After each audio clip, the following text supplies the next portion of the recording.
We're here with soccer head coach Ian Brophy, coming off a 1-0 victory to open conference play on Sunday against Southeastern Louisiana. I mean, first, obviously, it was a huge win to open up conference play. What were your kind of overall thoughts? You guys obviously another goal in the second half.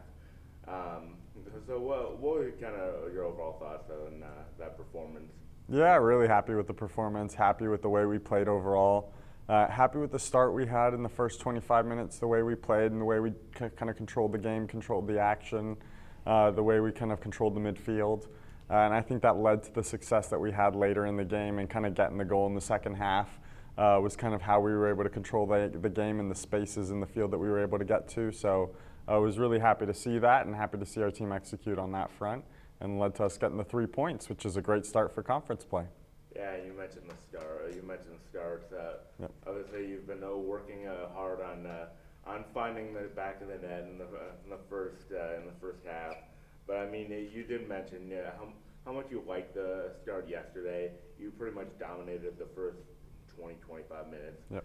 But then I mean, the next step is actually finding the back of the net. So what can you what keys will be what would be the keys to actually breaking through?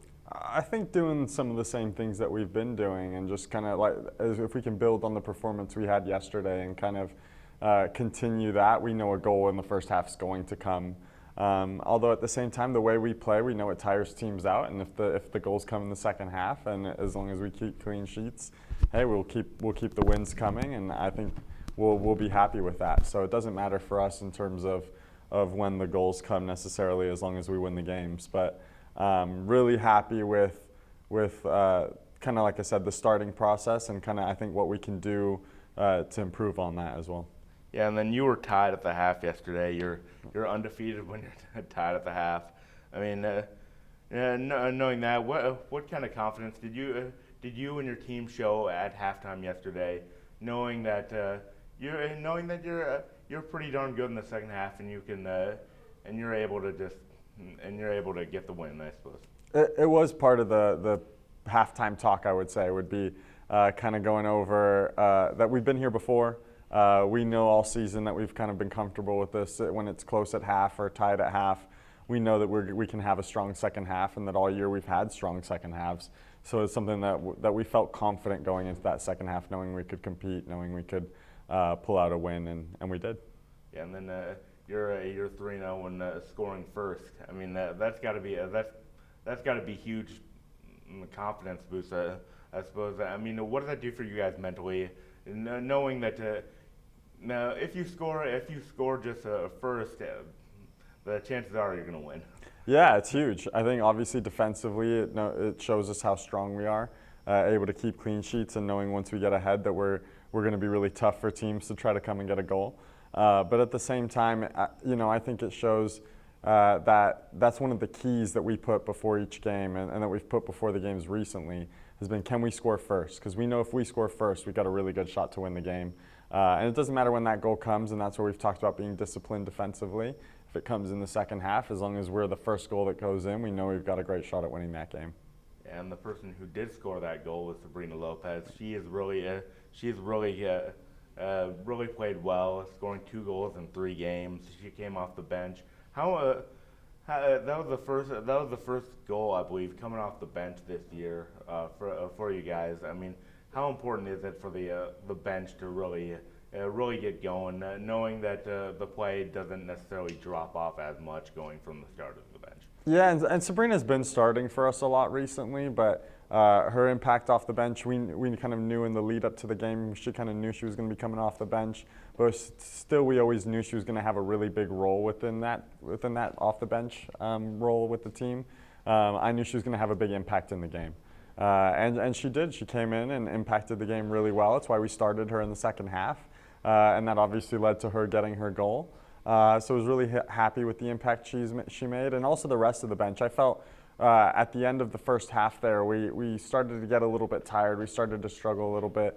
We made some subs, got some fresh legs in, and saw the impact. And I think that's why we went into the half 0-0 and kind of still had a tie game, because we had some great impacts off the bench who were able to keep the ball and keep possession for us and defend well.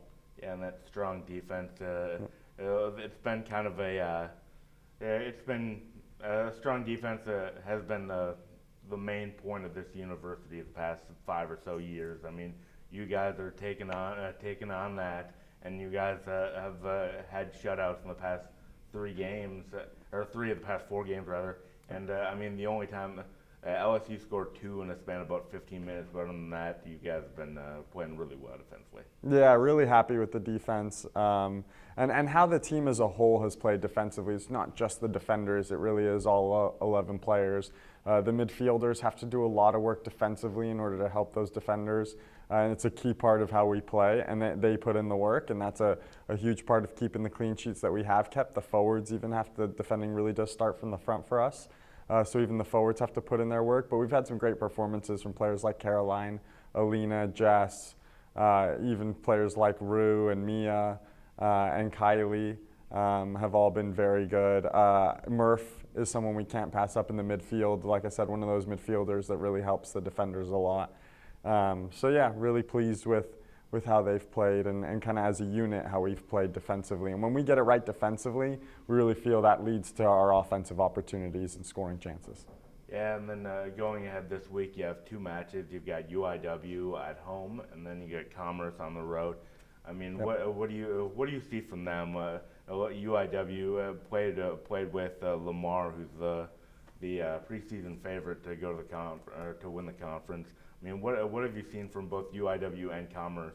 Commerce also picked up a win yesterday against Corpus. So what do you see from them? Yeah, I think 2 really, really tough games, obviously. UIW, like you said, they took Lamar kind of down to the wire. It was a close game. And even their non-conference schedule, they had a really strong non-conference season. So I think that goes to show that they'll be coming into conference with some positive momentum. But they'll also be looking to pick up their first conference win, so we know they'll come in motivated. But at the same time, we want to defend home turf and make sure we don't give anything up and pick up another 3 points, and that'll be a big game for us. We know it won't be easy, and we know we're going to have to come ready to play and bring our best game to get points out of that. It's going to be the same when we go to Texas A&M Commerce. They are a very good team, picked to finish second in the conference, pulled out a late winner against Corpus Christi the other day. So we know that they're going to be a formidable team, and they had a strong non-conference as well. So we're in for 2 really tough games and 2 of the better teams in the conference, it looks like, in our next 2 matches. Thank you, Ian. Thank you.